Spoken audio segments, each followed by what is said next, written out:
আমরা সংসদে আছি জুলাই সনদ বাস্তবায়ন, গণভোট বাস্তবায়নের পক্ষে কথা বলার জন্য, আর রাজপথে আছেন আল্লামা মামুনুল হক সহ নাসিরউদ্দিন পাটোয়ারিরা।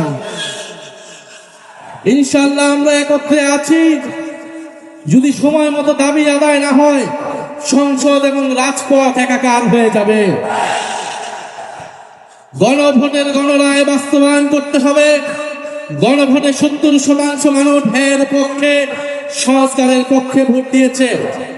আমরা এখনো একটু কথা অল্প করে বলছি, কারণ দেশে অনেক সংকট, দেশের মানুষ ভালো নেই, দেশে জ্বালানি সংকট, দেশের মানুষ চিকিৎসা পাচ্ছে না, হামের চিকিৎসা পাচ্ছে না, দ্রব্যমূল্যের ঊর্ধ্বগতি, তেলের দাম বৃদ্ধি হয়েছে।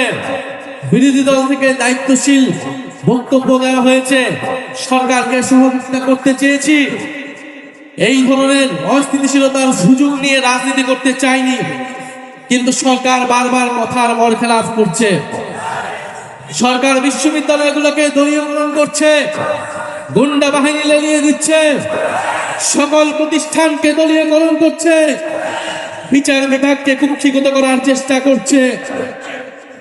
বাংলাদেশের জনগণ, বাংলাদেশের ধর্মপ্রাণ দেশপ্রেমিক মানুষ এই নতুন করে জেগে ওঠা স্বৈরতন্ত্র, পুরনো বন্দোবস্ত, পুরনো সংস্কৃতিকে যারা টিকিয়ে রাখতে চায় তাদেরকে কোনোভাবেই প্রশ্রয় দেবে না।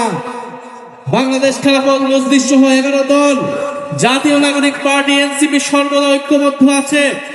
আপনাদের প্রতি আহ্বান থাকবে, গণভোটের গণরায় বাস্তবায়নের জন্য আমরা সকলে ঐক্যবদ্ধভাবে রাজপথের এই সংগ্রাম চালিয়ে যাব, যতক্ষণ না সরকার গণভোটের গণরায় বাস্তবায়ন করতে ইচ্ছুক হয়।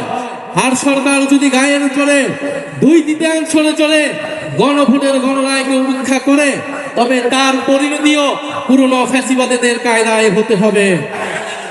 ফলে এই হুঁশিয়ারি আমরা দিতে চাই, কিন্তু আমরা চাই দেশে স্থিতিশীল ভাবে দেশের সমস্যার সমাধান হোক। সরকার যত দ্রুত গণরায় মেনে নেবে, তত দ্রুত সরকারের জন্য মঙ্গল, দেশের জন্য মঙ্গল।